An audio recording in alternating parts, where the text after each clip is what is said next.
Основательница армии красоток состарится в тюрьме. Декораций политики все меньше. Чем гордиться? Вы смотрите новости с еженедельного митинга у посольства России в Лиссабоне. Сегодня 21 июня, 14:30. 20 июня к 22 годам колонии по делу о госизмене и содействии терроризму приговорили 30-летнюю волонтерку Надежду Росинскую, известную как Надин Гейслер.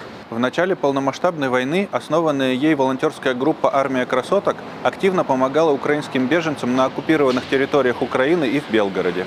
Они предоставляли месячные наборы продуктов и средств гигиены, одежду, консультации врачей, медикаменты для больниц, корма для животных и помощь уехать. На самом деле это должно делать оккупирующее государство, но к ним отправляли людей даже из Белгородского Красного Креста, которого это государство финансирует.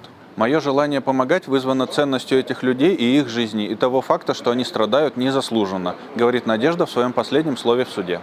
Дело рассматривалось в полузакрытом режиме, поэтому информации мало. Среди доказательств показания ее сестры, которую привезли из психоневрологического стационара, стрим с территории Украины, который никто не видел, и посты в аккаунтах, которые Надежда своими не признает. Читайте другие подробности в материале издания «Медиазона».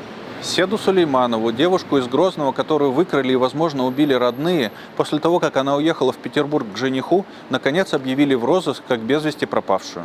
Читайте в издании «Медуза» интервью с ее подругой Леной Потяевой, которая запустила кампанию «Где Седа?», чтобы ее найти. В рамках кампании они собрали в 3,5 раза больше подписей, чем планировали. 20 июня издание «Верстка» рассказало, что в российских регионах начался период выдвижения кандидатов на выборы. Но не хватает желающих идти в депутаты, делать декорации, будто в России есть политика.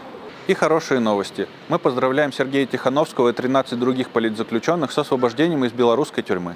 17 июня русская служба BBC рассказала, что в ночь на 17 июня воздушная тревога в Киеве продолжалась около 9 часов.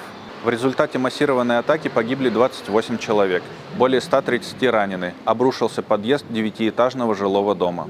18 июня в городе был траур. В ту же ночь в Одессе погибли 2 человека, 17 человек пострадали. Разрушены жилые дома в историческом центре города. Руся Рассвет в своем новом видео напоминает о том, как работает пропаганда, о том, чем заставляют гордиться в России, и о том, чем стоило бы заниматься вместо ненависти и войны.